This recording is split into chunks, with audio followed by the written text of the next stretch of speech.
चला तर बघूया शेतकऱ्यांसाठी आताच्या क्षणाच्या सर्वात महत्त्वाच्या ठळक बातम्या। राज्य सरकारचा मोठा निर्णय, प्रत्येक शासकीय कार्यालयात बेरोजगारांना इंटर्नशिप मिळणार संधी। संपदा योजनेअंतर्गत महाराष्ट्रातील 20 किनारपट्टी मच्छीमार गावांना 40 कोटींचा निधी।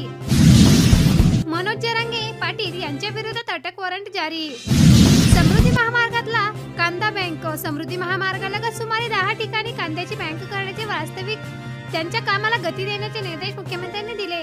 शेतकऱ्यांच्या हिताचा हा प्रकल्प असून कांद्याच्या महाबँकेमुळे कांद्याची साठवणूक करणे शक्य होईल।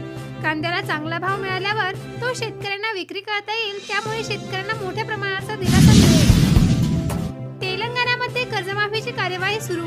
महाराष्ट्रासह हरियाणा, पंजाब, झारखंडमध्ये कर्जमाफीने धरला जोर।